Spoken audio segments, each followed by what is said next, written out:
Hola, estamos en Videovisión, el Mexiquense hoy, con otro programa de empatía y resiliencia, con otro programa maravilloso de legados. Vamos a tocar dos personalidades importantes. Disculpen, mi nombre es Humberto Quiroz Unicornio, un artista multifacético con discapacidad que adoptó Ecatepec. Como les dije, vamos a tener hoy un gran programa de legados maravilloso.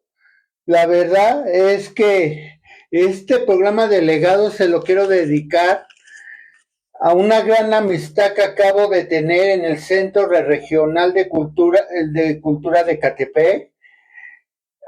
Yo le digo a Lupita Trujillo, yo le digo mi brujita Maco. Vamos a tocar a Vicente Van Gogh y a Cervantes, dos grandes genios, uno de la pintura y uno de la literatura, dos grandes monstruos, y la verdad es que se lo quiero dedicar a la brujita Maco, que diga a la brujita Maco, porque la verdad es que este programa es como una alianza. Ella es pintora y yo soy escritor. Entonces, sin más preámbulos, primero quiero tocar a Vincent Van Gogh. La verdad es que Vincent Van Gogh, voy a tocar primero, como ya saben, su discapacidad.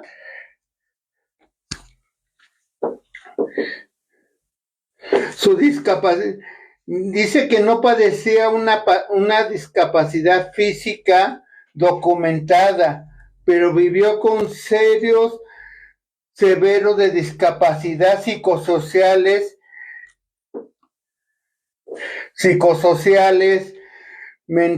también tuvo de salud mental, tuvo historia. Sus expertos dicen que sufrió de trastorno de bipolaridad también, episodios de depresivos graves, que eso puede ser ahí la bipolaridad, alucinaciones, rasgos de esquizofrenia. ¿Qué es la esquizofrenia? Es, es una neurodivergencia psicosocial. Entonces, imagínense, ahorita vamos a tocar una neurodivergencia muy importante que poco se toca, que son como el autismo, que es una psicosocial, como el Asperger también es una psicosocial. Y él tuvo esquizofrenia, condiciones de trastorno de salud mental. Aquí vamos a ver cómo le iba afectando en su vida diaria a Vincent Van Gogh sus neurodivergencia, marcado con alteraciones severas entre fases de gran energía y euforia y hipomonía, y sus periodos de profunda depresión. Sus crisis psicóticas, sufrió episodios de alucinaciones visuales y auditivas. Y así por eso sacaba mucho su arte así. Otras teorías dicen que debido a sus síntomas, algunos estudios han surgido de manera hipotética que también pudo padecer epilepsia. Imagínense lo que hubiera tener esa epilepsia en la época de Vincent Van Gogh, porque ahorita vamos a leer su biografía y van a ver lo que tuvo que superar y todo ese gran genio que lo salvó un poco.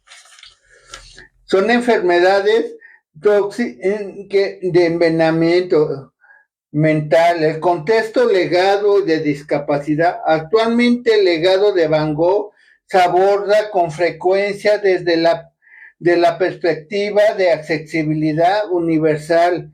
Si mal no tenía una discapacidad visual, en varias instituciones como el Museo de Van Gogh, y ya impusieron, imagínate el Museo de Van Gogh, lo que ya está haciendo, lo que empezó a hacer y que ya empezó a hacer una semillita.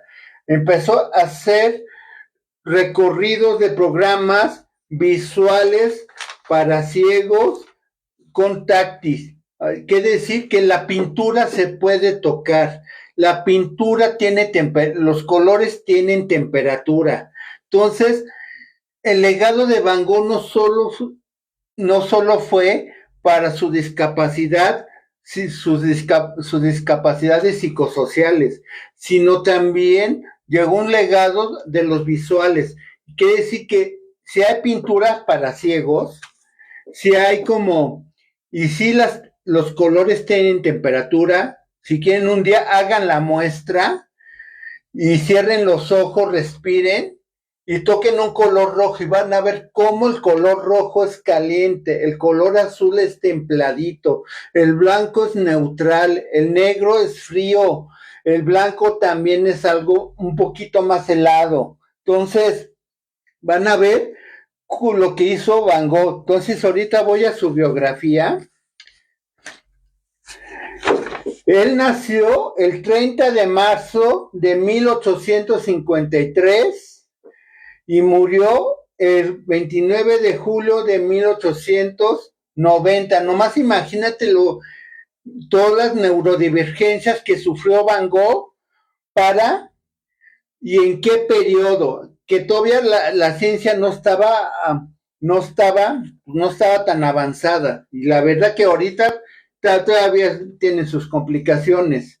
Su nombre completo es Vincent Willem van Gogh. Nació en Groot Schuurde de Holanda. Sus padres son de Toderus van Gogh y Ana Carnelebus, una figura central en su vida. En su vida fue su hermano menor Theo, marchante de arte de París, quien le prestó apoyo financiero de manera continua y desinteresada. Entre 1860 y 1880, cuando decidió finalmente ser artista, Van Gogh había tenido dos amores inadecuados, infieles, y había trabajado sin éxito como empleado en una librería, vendedor de arte y predicador en el Le Borinage, una región aburrida de manera en Bélgica, donde fue despedido por exceso de celo. Se quedó en Bélgica a estudiar arte, dedicado para dar felicidad, creando belleza. Su primer trabajo fue de una galería de arte. Más tarde se convirtió pastor protestante y en 1879, a la edad de 26 años, se marchó como misionero en una región minera de Bélgica, donde comenzó a dibujar a la gente de la comunidad local. En diciembre de 1881, cuando empezó sus primeras pinturas a la edad de 28 años, Van Gogh escribió a su hermano Theo sobre hacerse pintor. Theo está muy contento con mi caja de pintura, y pienso que mi entendimiento ahora, después de dibujar casi exclusivamente al menos un año, el menor que hubiera empezado a pintar inmediatamente. Theo con la pintura empieza la carrera real. Quiere decir que hasta en esos periodos para estudiar tenías que tener, en esa época le decían mecenas, aquí le podíamos como un protector, como un becario. Esos mecenas en esa época de Van Gogh. No piensas que seas correcto, y consideró esto Van Gogh.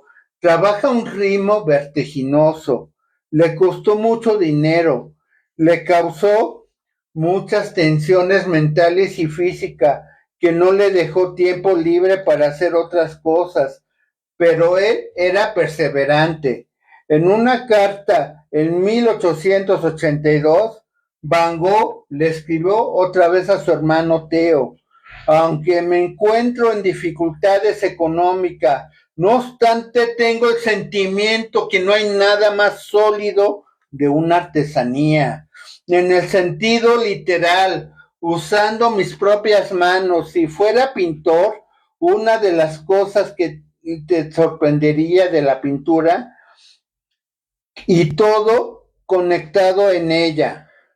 Es un trabajo difícil en términos de condición física, aparte de agotamiento y pensamiento crítico, y exige muchas fuerzas y día tras día en las mismas.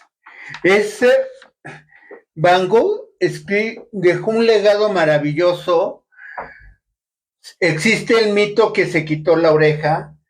Por la esquizofrenia no, fue por una apuesta, creo que por ahí yo sé.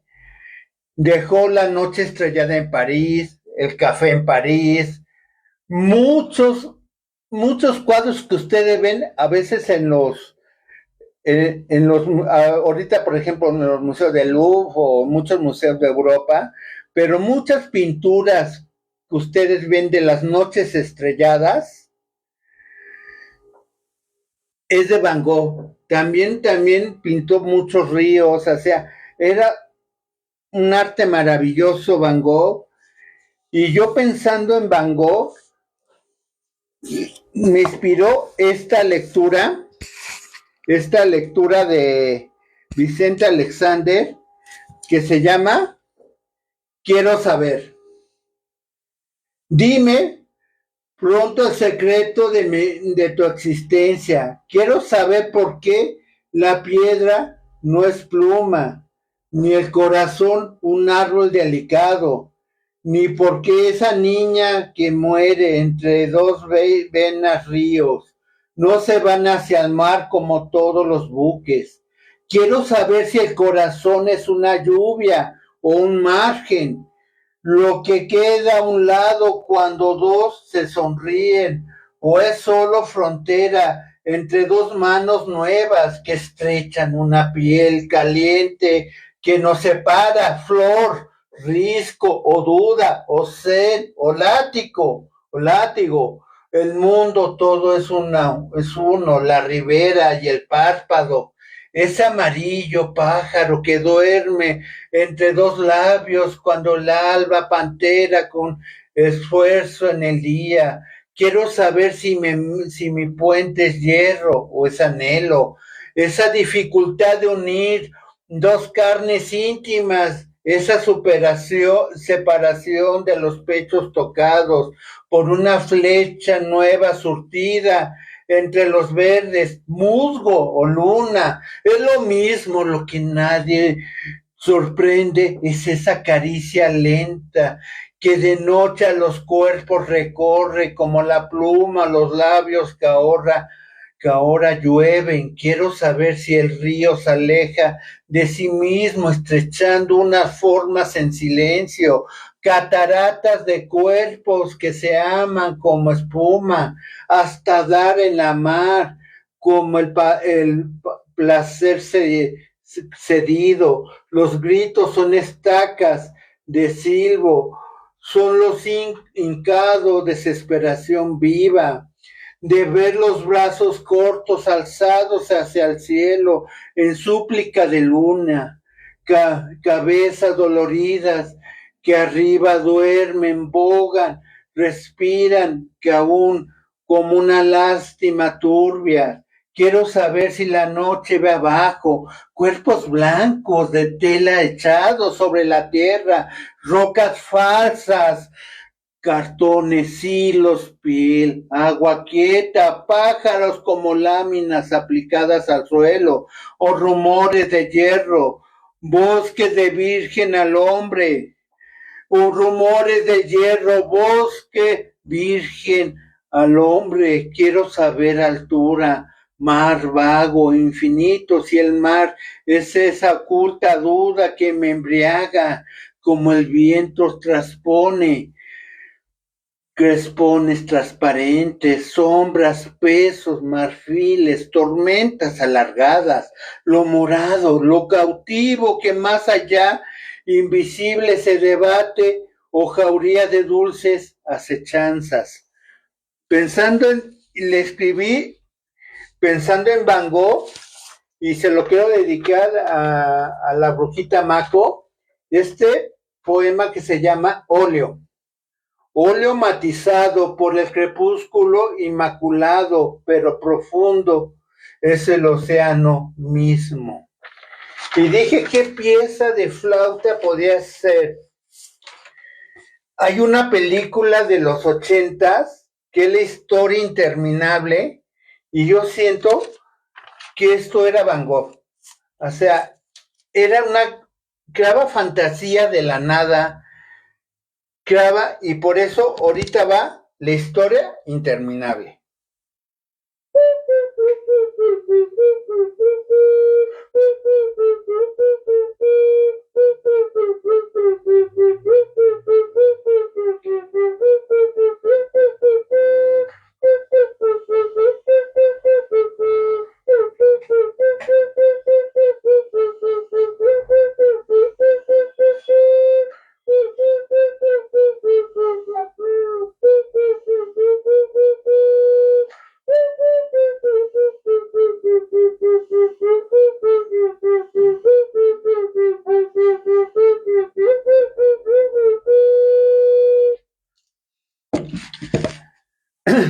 Ahora vamos al segundo legado, que es es el símbolo máximo de la literatura en español. Yo ya ni diré español. En español es el de los pilares de la literatura. Y vamos a hablar de Miguel de Cervantes Saavedra. Y primero voy a comenzar por su discapacidad que tenía Miguel de Cervantes Saavedra.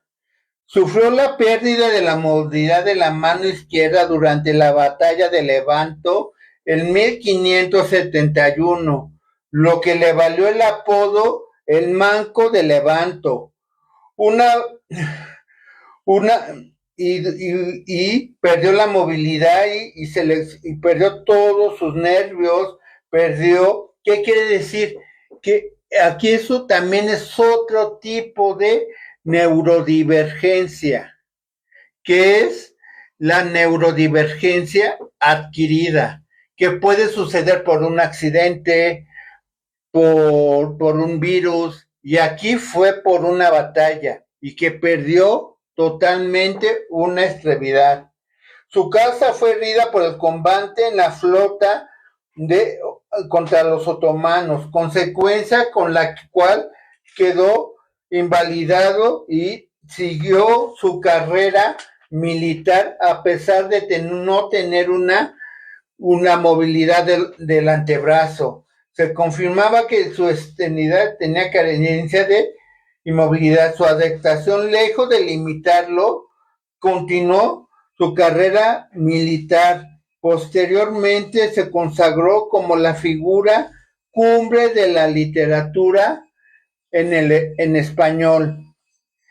Y ahorita ya vamos con su biografía, para que vean, y aquí es como dije, aquí es una neurodivergencia importante, porque la neurodivergencia está a la vuelta de la esquina, por eso tenemos que ser empáticos. Podemos salir a la calle y por un accidente nos pueden apuntar una pierna por la diabetes, o podemos por un accidente perder la vista, o sea, para que tengamos también esa empatía de que tenemos que ser con la neurodivergencia. Y aquí va una de sus biografías. Cervantes nació en 1547 en Alcalá de Henares, hijo de Rodrigo de Cervantes y Leonor de Cortinas. Probablemente respondió en diversas poblaciones de España al tener que acompañar a su padre. Quería mejorar su profesión de cirujano. Hacia 1551, Rodrigo de Cervantes se trasladó con su familia a Valladolid por deudas y estuvo preso varios meses y sus bienes fueron embargados. En 1556 quiere decir que también padeció pobreza. Entonces también aparte, pues dice, tener esa limitante en esa época de falta de economía y no tener un mecenas, pues imagínense, pues ese era lo igual de complicado. En 1556 se dirigió a Córdoba para recoger una herencia de Juan de Cervantes, abuelo, de escribir y huir de acreedores. No existen datos precisos sobre los primeros estudios de Miguel de Cervantes, que sin duda llegaron a ser universitario. Parece ser que pudo haber estudiado en Valladolid, Córdoba o Sevilla. También es posible que estudiara en la Compañía de Jesús, ya que en la novela El coloquio de los perros elabora una descripción de un colegio jesuita que parece una alusión a su vida estudiantil. Aunque poco se sabe de sus estudios, sin embargo, hay que resaltar que en Madrid fue discípulo del profesor de gramática Juan López de Valois. La tercera esposa de Felipe II, López de Hoyos, incluye ese libro de 2 poesías de Cervantes. Esas sus primeras manifestaciones literarias. En 1569 salió de España a causa de algún problema con la justicia. Se instaló en Roma, donde ingresó a la milicia, que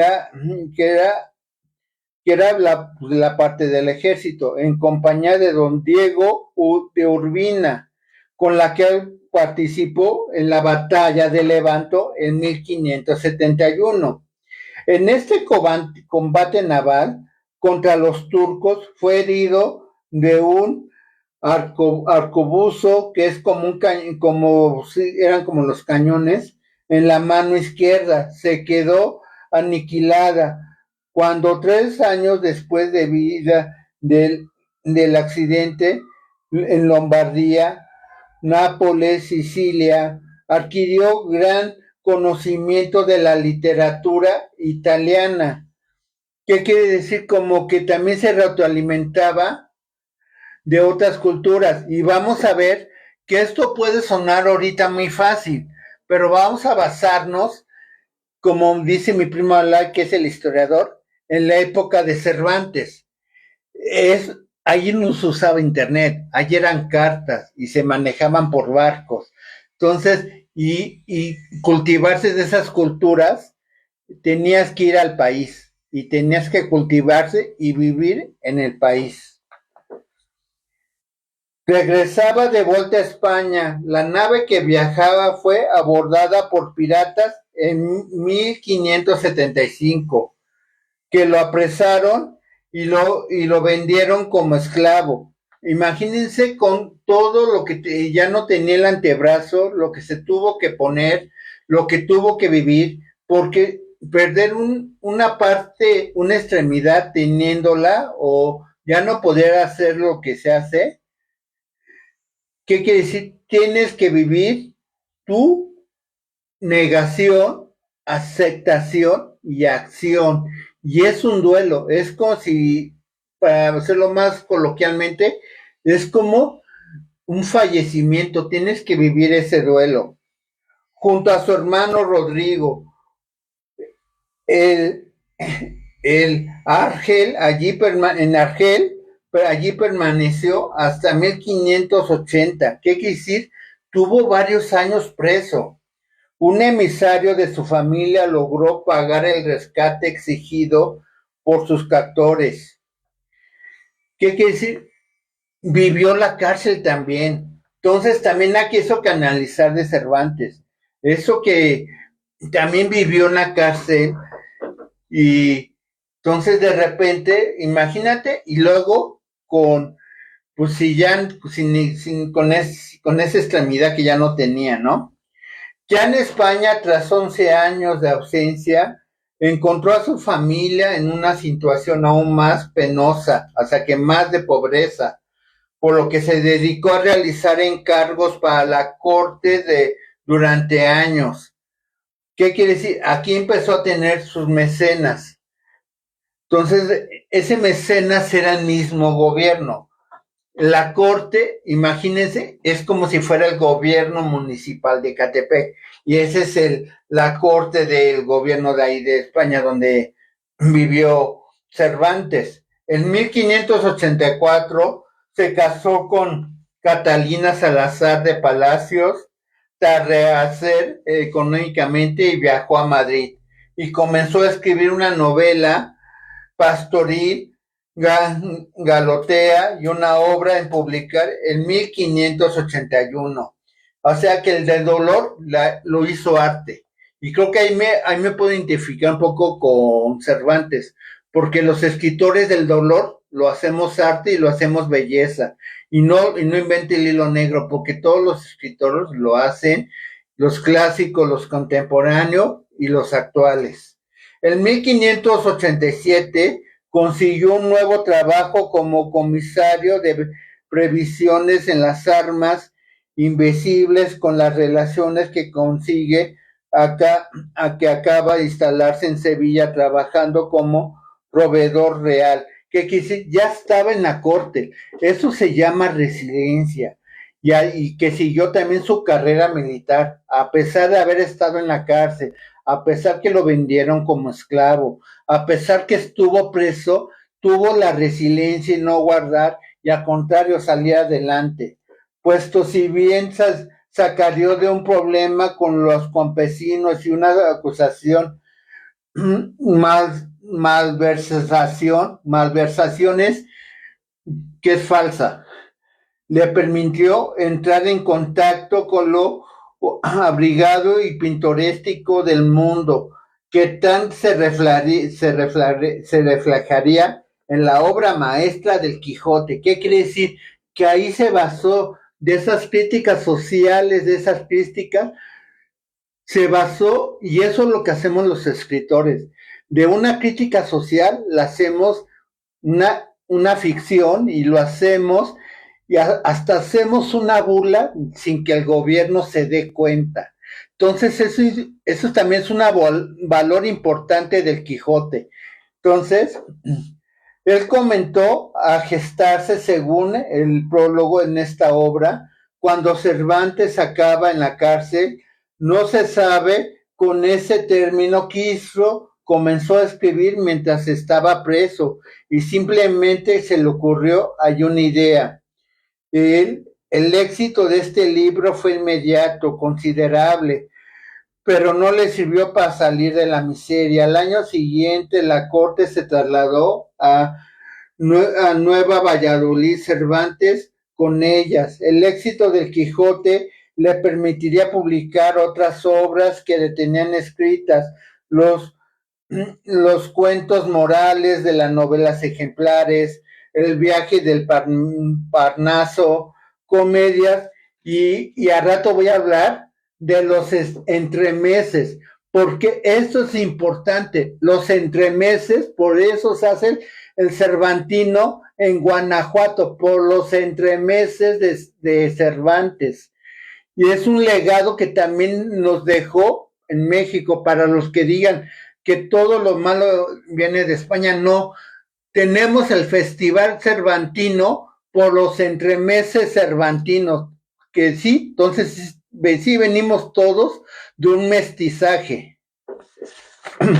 Y les quiero leer unas cuantas letras antes de pasar algo de los entremeses, unos cuantos poemas que escribió Cervantes. Y este se llama Calaña y Miserable. Oficio de mendigos y dragones, maldí, sentados, perseguidos de gentes incapaces de ganarle el pan con sus manos, o matados a esos que llamaban los poetas, todos aquellos humanos en sus celdas miserables.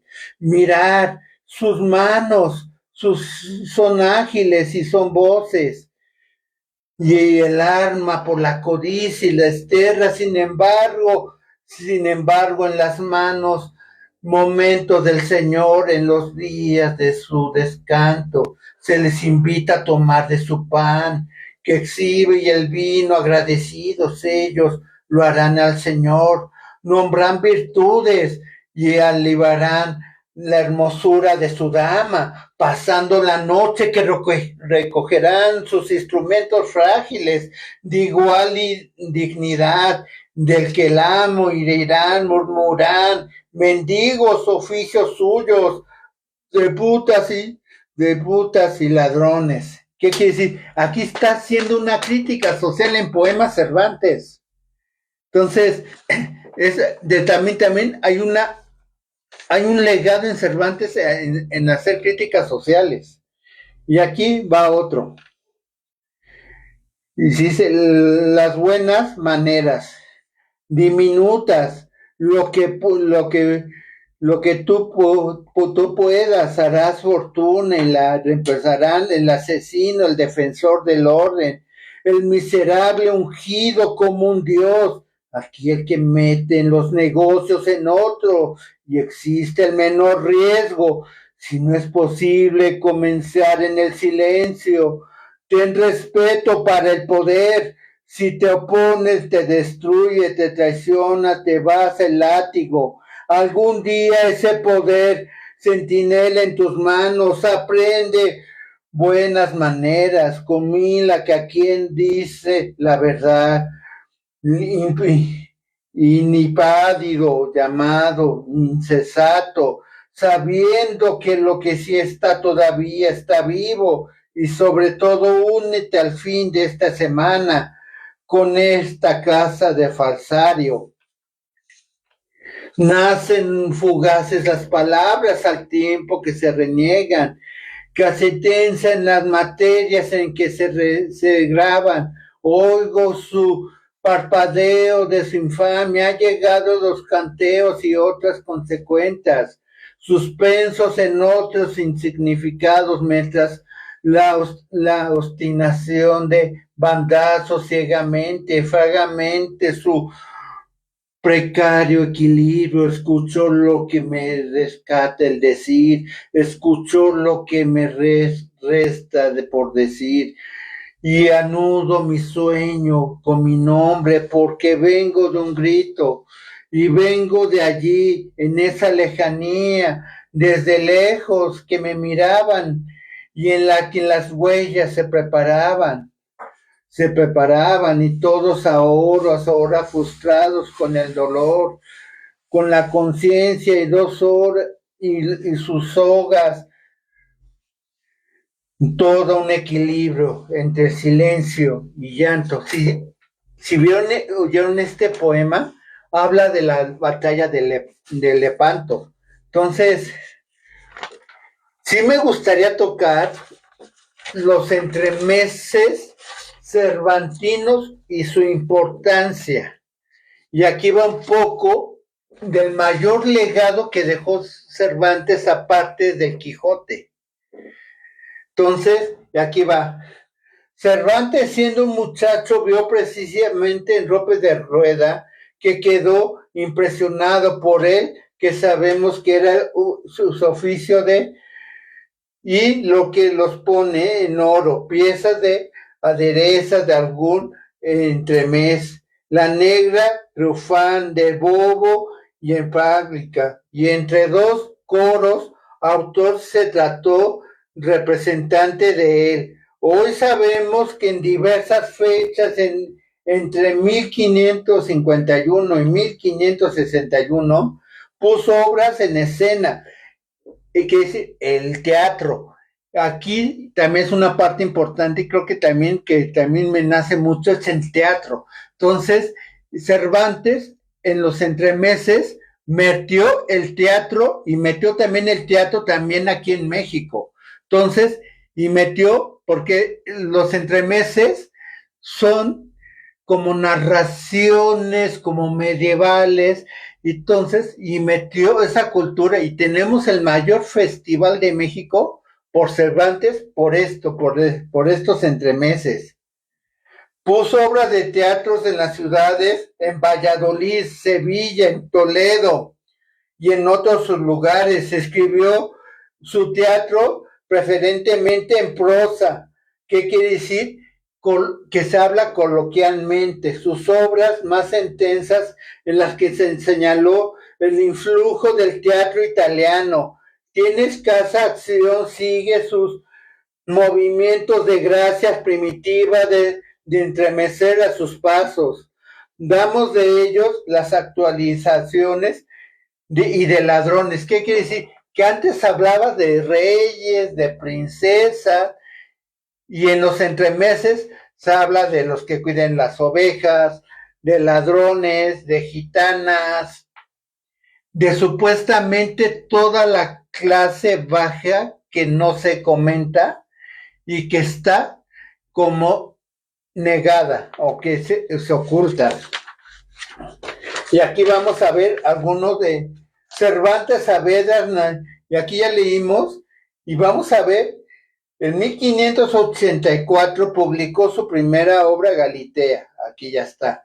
1597 en la cárcel, como les dije, fue El Quijote, y lo escribió en la cárcel. ¿Y saben qué otro gran personaje escribió en el exilio su obra? Y no quiero ser católico, pero creo que hasta uno de mis santos, Juan el Evangelista o el apóstol bien amado, en su exilio escribió el Apocalipsis. Entonces, imagínense, y musos, José Emilio Pacheco también escribió sus mayores obras en la cárcel. Y dice aquí, Cervantes, después de haber tentado en Galatea y con Lope de Vega, estuvo unos años delicado en convulsiones y que extinguían poemas, viajes, sin duda el profundo conocimiento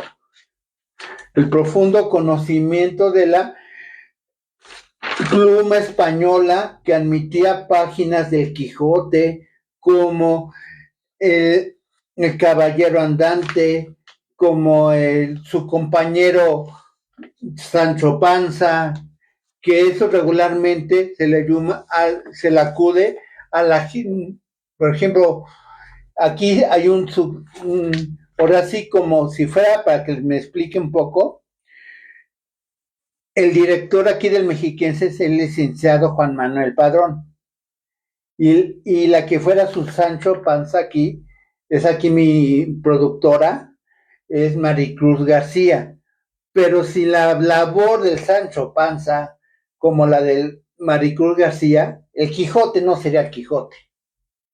Entonces, aquí menciona el Sancho Panza, también es su importante, él es el que le hace todo, es el que lo saca adelante, el que lo apoya, y es un personaje muy importante que se menciona en obras de teatro, en cuentos. Ese famoso Patiño, entre comillas, pero el Patiño que hace todo. Entonces, y ese famoso personaje secundario muy importante. Entonces, yo voy a leer un poco de los entremeses para que vean el legado de Cervantes. Este es Entremeses de la Guardia Cuidadosa, y es de un soldado y un sacristán. Soldado: ¿qué me quieres, sombra vana? Sacristán: no soy sombra vana, sino cuerpo macino.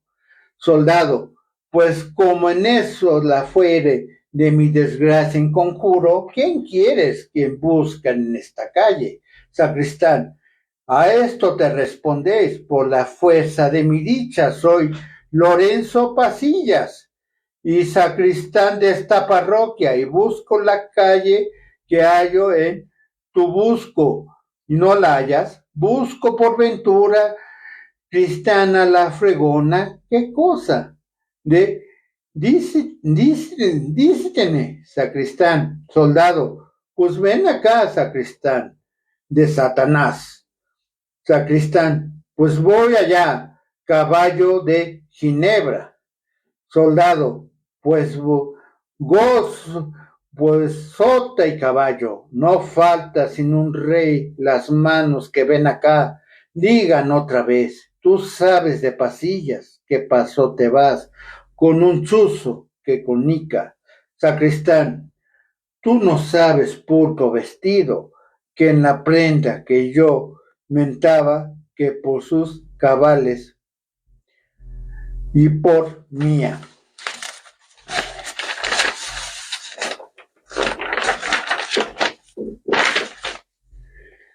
Soldado, vive Dios que de 1000 cuchillas se haga la cabeza de pedazos. Sacristán, con la que cuelga de esas cabezas, con la del vestido se pondrá entender sin más, sin que se meta los de mis cabezas.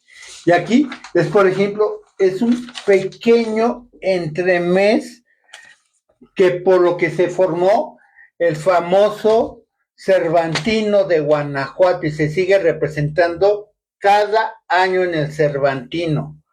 Y yo pensando en Cervantes, le escribí este poema y se llama Letra. Letra enloquecida, pero enamorada en la búsqueda del alma.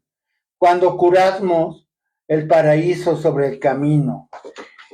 Y le quise dedicar este poema de Vicente Alexander a Cervantes, precisamente de otro español, y se llama Corazón en el suspenso, pájaro como luna, luna colgada o bella, tan baja como un corazón contraído, suspendida sin hilo de una lágrima oscura, esa tristeza contagiosa en medio de la desolación, de la nada, sin un cuerpo hermosísimo, sin un alma, un cristal, contra la que de doblar un rayo bello, la claridad del pecho o el mundo acaso, en medio de la medalla que cuelga, ese beso cuajado de sangre pura, doloroso músculo, corazón detenido, un pájaro solo, quizás sombra, quizás la dolorosa lata triste, el filo de ese pico que en algún labio cortó unas flores,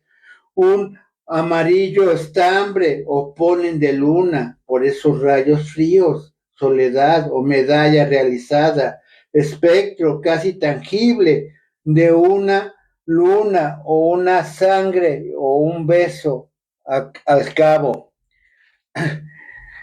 Y dije, ¿qué pieza de flauta? Por esta pieza me inspiró por la brujita Mako, que me inspiró, que creo que me dedicó esta canción, y se llama el último unicornio, porque creo que Cervantes en la literatura ha sido de los últimos unicornios mágicos en la literatura. Se ha habido otros, pero como Cervantes, yo creo que pocos. Entonces, ahí va el último unicornio.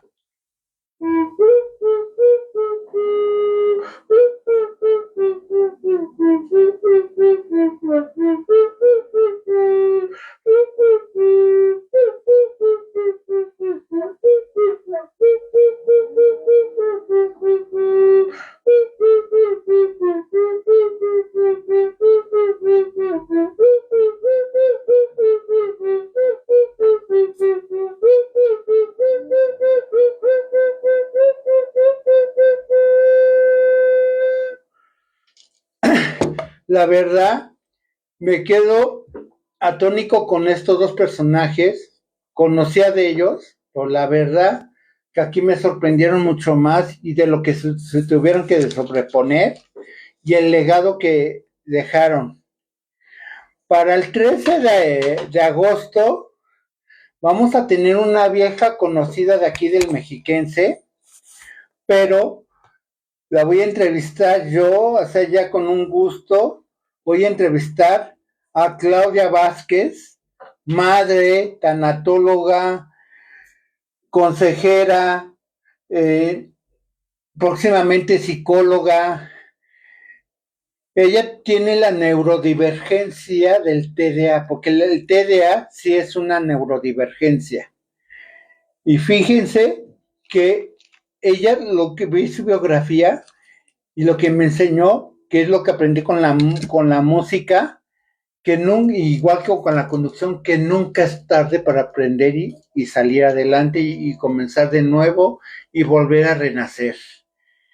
Con ella vamos a estar el 13 de agosto.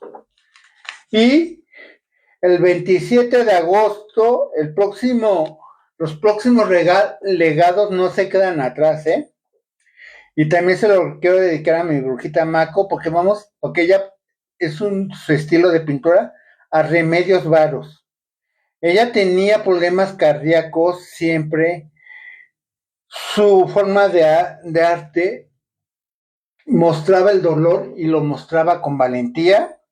Y a otro maravilloso escritor, Gabriel García Márquez. Imagínense, vamos a tocar una neurodivergencia que si no nos cuidamos podemos ir todos para allá, de la demencia senil o el Alzheimer. Entonces, vamos a tocar estos dos maravillosos legados. La verdad es que en los legados siempre salgo un poco con la cortisona, como dicen, un poquito más alta que de lo común, pero sí, y nos vemos el 13 de agosto con nuestra gran invitada, Claudia Vázquez, y agradezco a mi productora que siempre nos apoya, a Maricruz García, y al director del Mexiquense, al licenciado Juan Manuel Padrón. Nos vemos en agosto. Muchas gracias.